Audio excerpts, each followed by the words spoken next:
तस्वीरें दिखाते हैं मुंबई की, क्योंकि इस समय मुंबई में काफी एक्शन देखने को मिल रहा है। शरद पवार के पोते यानी रोहित राजेंद्र पवार को पेश होना है, ईडी के सामने पेश होना है और यह मामला मनी लॉन्ड्रिंग का बताया जा रहा है। और ईडी के दफ्तर में पेशी से पहले रोहित पवार पार्टी के दफ्तर पहुंचे, उन्हें आज ईडी दफ्तर में बुलाया गया है। इसके साथ ही रोहित पवार इस बार अपनी ताकत दिखाने की तैयारी में भी नजर आ रहे हैं। हालांकि उन्होंने पार्टी कार्यकर्ताओं से संयम बरतने की अपील की है। अभी तो रोहित अंदर गए हैं, वहाँ उनको वो पूरी जो भी कुछ हुआ उसके बारे में बोल देंगे और मेरे ख्याल से उसने कुछ गलत किया ही नहीं है। तो फिर अगर नोटिस आया है तो वो सच्चाई है वो बता देगा। अच्छा, ये ऐसा मामला भी है जिसमें अजीत पवार का भी नाम था। पिछले दिनों अजीत पवार को बताया जा रहा है क्लीन चिट भी दिया गया था। तो ऐसे स्थिति में आपको लगता है कि दो भाव करके एनफोर्समेंट डायरेक्टरेट कार्रवाई कर रही है? तो इसका जवाब आपको जो सत्ता में है उनको ही पूछना पड़ेगा ना, क्योंकि अगर एक ही एक्टिविटी हो और उसके लिए आप मतलब एक ही पेपर दोनों ने सॉल्व किया है, एक बच्चे को आप 5 मार्क दे और दूसरे को 10 मार्क दे, तो रीचेकिंग भी हो सकती है ना।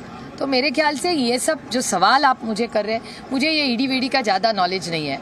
मेरा ना इनकम टैक्स, सीबीआई, ईडी कुछ लेना ना देना। मैं इस देश की सेवा करने के लिए राजनीति में आई हूँ।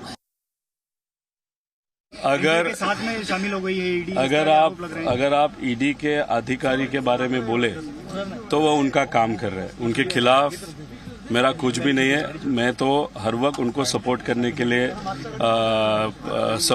के लिए सोचता हूँ और अभी सपोर्ट भी करूँगा। अगर जो हमारे विरोध में जो लोग हैं पॉलिटिकली, उनका अगर कहना है कि इस बंदे पे प्रेशर डाला जा सकता है तो शायद वो भूल गए मैं मराठी मानुस हूँ, मैं डरता नहीं। और अगर प्रेशर डालने के लिए ये सब कुछ हुआ है तो एक गलत बंदे पे उन्होंने ये एक्सपेरिमेंट किया है, ऐसे मुझे बोलना पड़ेगा। सवाल यह है कि कहीं ना कहीं अब तक अरेस्ट भी कर लेते हैं संजय राउत को या नवाब मलिक के बारे में हमने पिछली बार भी देखा, काफी लीडर्स को बुलाया जाता है। देखो, ऐसे लोगों को लग रहा है कि वहाँ पे शायद अरेस्ट भी हो सके। मैंने गलत तो कुछ किया नहीं। मैं जो भी डॉक्यूमेंट वो मांगेंगे वो देने वाला हूँ, तो अरेस्ट का प्रश्न आता नहीं। लेकिन अगर जो भी वो उनके प्रोसीजर के हिसाब से करेंगे, फिर हमको न्याय व्यवस्था जो है कोर्ट, उसके माध्यम से रिलीफ लेना पड़ेगा, लेकिन लड़ना तो पड़ेगा। तो जाहिर तौर पर अपने आप को बेगुनाह बता रहे हैं और साथ ही चुनौती भी दे रहे हैं कि अगर दबाव डालने के लिए यह कार्रवाई की जा रही है तो वो दबाव में आने वाले नहीं है। तो रोहित पवार ने क्या कुछ कहा वो हमने आपको सुनवाया और सीधे अब आपको मुंबई लिए चलते हैं। मेरे सहयोगी साकेत राय हमारे साथ जुड़ गए। साकेत, जिस तरीके से पहले भी आप बता रहे थे, एक शक्ति प्रदर्शन की तैयारी में इस समय पवार गुट नजर आ रहा है एनसीपी का। खुद शरद पवार मौजूद हैं, रोहित पवार भी पहुंच चुके हैं। अभी वहां पर क्या कुछ तस्वीरें हैं और साथ ही ये बताइएगा कि कितनी बजे रोहित पवार जाएंगे ईडी के दफ्तर?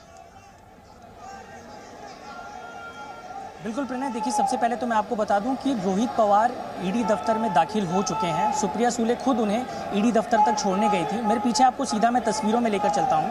आपको मैं तस्वीरें दिखा रहा हूं एनसीपी दफ्तर की। आपको बता दें कि एनसीपी दफ्तर और ईडी दफ्तर बेहद करीब है और इसीलिए यहाँ पर कार्यकर्ता जो हैं वो बड़ी संख्या में आज सुबह से ही इकट्ठा हुए थे रोहित पवार के समर्थन में। जिस तरह से ईडी ने पूछताछ के लिए उन्हें समन भेजा और आज उन्हें बारामती एग्रो, जो कि उनकी कंपनी है और उसी में मनी लॉन्ड्रिंग केस में पूछताछ के लिए रोहित पवार को बुलाया गया है। आपको बताएं, अभी इस समय पार्टी दफ्तर में शरद पवार मौजूद हैं।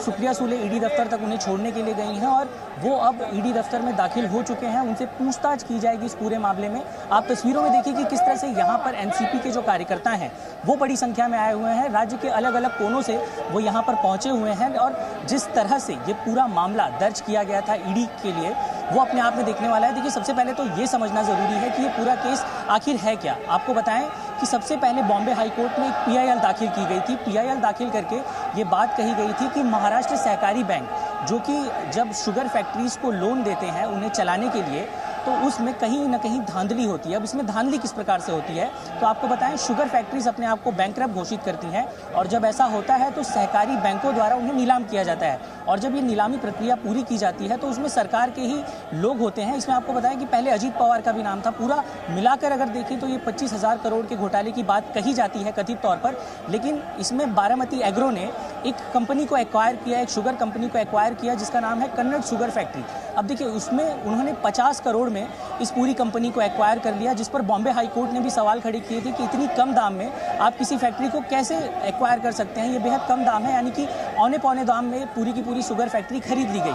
अब इसमें जिन लोगों ने अन्य जो बारामती एग्रो है रोहित पवार की कंपनी, उसके साथ जो अन्य कंपनियां जुड़ी थी जिन्होंने वहां बिडिंग की, किसी ने 5 करोड़ भरा तो किसी ने बेहद कम दाम भरे गए। यानी कि बिल्कुल अंदरूनी मिली भगत से ये औने पौने दाम पर कंपनी खरीदने का पूरा मामला है। लेकिन साकिब, जिस तरीके से आप ये बता रहे हैं पूरा मामला तो है ही सही, जाहिर तौर पर रोहित पवार तमाम दस्तावेजों के साथ में ईडी के सामने सवालों के जवाब भी देंगे। लेकिन जिस तरीके से शक्ति प्रदर्शन की तैयारी हो रही है, क्या आपको संकेत मिल रहे हैं वहां पर? क्या जिस तरीके से 5 जनवरी को रोहित पवार के कई ठिकानों के ऊपर छापेमारी की कार्रवाई हुई थी और उसके बाद आज एक बार फिर जो है ईडी ने उन्हें पूछताछ के लिए बुलाया है, ये पूछताछ की प्रक्रिया लंबी भी हो सकती है, लेकिन जो एनसीपी के कार्यकर्ता हैं, एनसीपी का जो नेतृत्व है, वो इस लड़ाई को आगे कैसे ले जाने की तैयारी में नजर आ रहा है? बिल्कुल, देखिए एनसीपी कार्यकर्ताओं का और वहाँ के नेताओं का साफ तौर पर कहना है कि जो सरकार है वो लगातार जांच एजेंसियों का दुरुपयोग कर रही है। यहाँ पर लगातार कई कार्यकर्ता भी आए हुए हैं, उनसे बात करते हैं। सर, आपसे जानना चाहेंगे कि ईडी की ये जो पूरी कार्रवाई की गई है उसे आप किस तरह से देखते हैं? क्या ईडी की जो पूरी कार्रवाई की गई है रोहित पवार के ऊपर, इसे किस तरह से देखते हैं? ये सब सरकार सर आपसे जानना चाहेंगे ईडी की जो पूरी कार्रवाई की गई है उस पर क्या कहना चाहेंगे?